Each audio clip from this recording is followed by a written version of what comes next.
નમસ્કાર મિત્રો, જય શ્રી કૃષ્ણ, રાધે રાધે, હર હર મહાદેવ. ઘરેલું ઉપાય ચેનલમાં આપનું સ્વાગત છે. મિત્રો, એક કહેવત છે કે આપણે જેવું ખાઈએ તેવા બની જઈએ, અને આ વાત 50 વર્ષની ઉંમર પછી ખાસ લાગુ પડે છે. જ્યારે શરીરની કાર્યપ્રણાલી ધીમી પડે છે અને રોગપ્રતિકારક શક્તિ ઘટે છે, ત્યારે દવાઓ પર આધાર રાખવાને બદલે આપણું ભોજન જ સૌથી મોટી ઔષધિ બની શકે છે.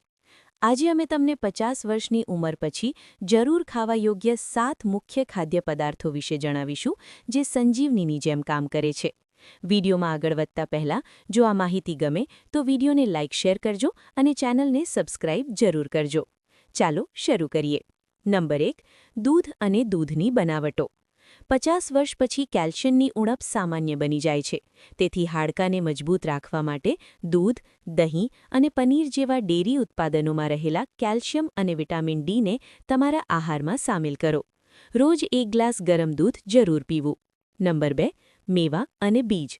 હૃદય અને મગજની કાર્યક્ષમતા જાળવવા માટે બદામ, અખરોટ, અળસીના બીજ અને કોળાના બીજ ખૂબ જરૂરી છે. આમાં રહેલા ઓમેગા-3 ફેટી એસિડ્સ અને વિટામિન ઇ ખૂબ ફાયદાકારક છે. સવારે પલાળેલા 5-6 બદામ અને 1 અખરોટ જરૂર ખાવા. નંબર 3. લીલી પાંદડીવાળી શાકભાજીઓ. પાલક, મેથી અને સરગવાના પાંદડાઓમાં ભરપૂર માત્રામાં આયર્ન, ફાઇબર અને એન્ટીઓક્સિડન્ટ્સ હોય છે. તે કબજિયાત દૂર કરવામાં અને લોહીની ઉણપથી બચાવવામાં મદદ કરે છે. અઠવાડિયામાં 3-4 વખત લીલી શાકભાજીઓ જરૂર ખાવી. નંબર 4. ફળો, ખાસ કરીને મોસમી ફળો. પપૈયું, કેળું, સફરજન જેવા ફળો વિટામિન્સ અને કુદરતી શર્કરાનો સ્ત્રોત છે, જે ઊર્જા અને રોગપ્રતિકારક શક્તિ વધારે છે. જ્યુસને બદલે આખું ફળ ખાવું વધુ સારું છે. નંબર 5. આખા અનાજ અને જાડા અનાજ. મેંદો કે પોલિશ કરેલા ચોખાથી દૂર રહીને જવ, બાજરી, રાગી અને જુવાર જેવા જાડા અનાજ અપનાવો. આ પચવામાં સરળ હોય છે અને કબજિયાતમાં રાહત આપે છે. રોટલીમાં ઘઉં સાથે જાડું અનાજ મિક્સ કરવું. નંબર 6. હળદર અને આદુ. આ બંનેમાં સોજા વિરોધી અને એન્ટીઓક્સિડન્ટ ગુણો છે. હળદરવાળું દૂધ પીવાથી અને આદુનો નિયમિત ઉપયોગ કરવાથી પાચન સુધરે છે અને સોજામાં રાહત મળે છે. નંબર 7. દાળો અને અંકુરિત અનાજ. પ્રોટીન શરીરની મરમ્મત અને સ્નાયુઓ માટે ખૂબ જરૂરી છે. મગ, મસૂર, ચણા જેવી દાળો અને અંકુરિત અનાજમાં પુષ્કળ પ્રોટીન હોય છે.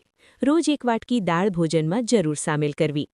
આ 7 વસ્તુઓ સિવાય ખૂબ પાણી પીવું, ઓછું તેલ, મીઠું, ખાંડવાળું તાજું ભોજન ખાવું અને હળવી કસરતને જીવનનો ભાગ બનાવવો.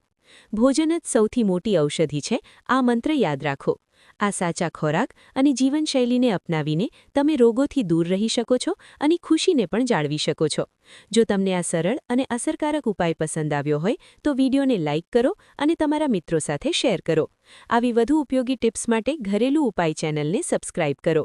વિડીયોના અંત સુધી જોડાયા બદલ આપ સૌનો ખૂબ ખૂબ આભાર. સ્વસ્થ રહો, નિરોગી રહો, હસતા રહો.